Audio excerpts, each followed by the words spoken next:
Hey there, I'm going to run through a few sneaky helpful tricks in the Basecamp project homepage that you might not have discovered yet. So let's start with opening your project settings. You could click the three-dot menu, then rename in settings, and get in there. Or you can just click the project title and settings open instantly. A little faster, less clicking. Next thing, you can add a project image. Now this one's not going to save you time, but it's a really nice touch. So just click this little mountain icon, add your image.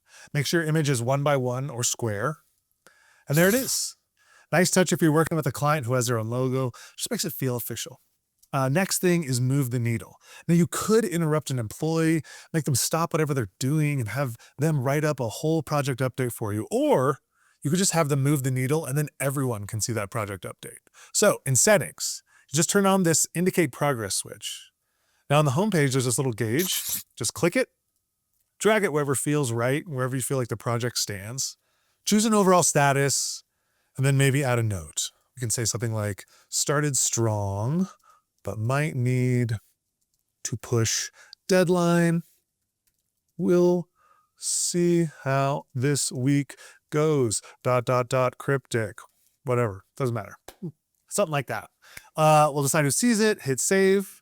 And now that latest update shows up on the home page for anyone who's curious. Next thing, show activity. You could see project activity by opening this Basecamp menu, clicking activity, and filtering by project and sifting through it. That's one way to do it, but a quicker way to do it is in the project settings, switch this on. Now the home page of that project shows the last 3 things that happened, and one click gets you all the activity in that project. A lot faster. Next one I want to go over is the timesheet. Now you could track hours on a separate app or spreadsheet or whatever, or you could have everyone track them right here so it's all connected to the same project it's attached to. So in settings, switch on timesheet. Then a little green timer button appears on the home page. Click it, add an entry.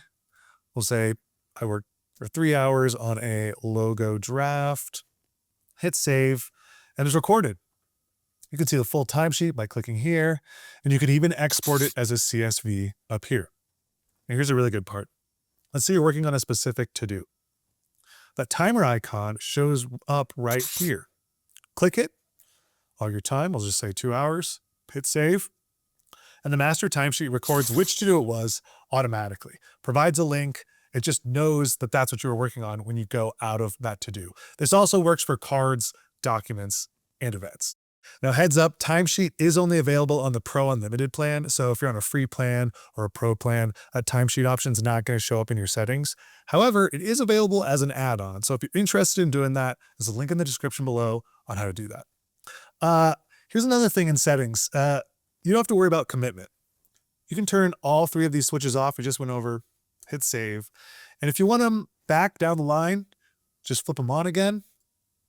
And the same data you already entered is there. Kind of nice. Okay, last thing, one click starts. So instead of opening the card table, then clicking add a card, you can actually just hover over the tool itself and a button appears to add one instantly. This also works for messages, to-dos, documents, and events. Okay, I hope some of these save you some time. Thanks for watching. We'll see you later.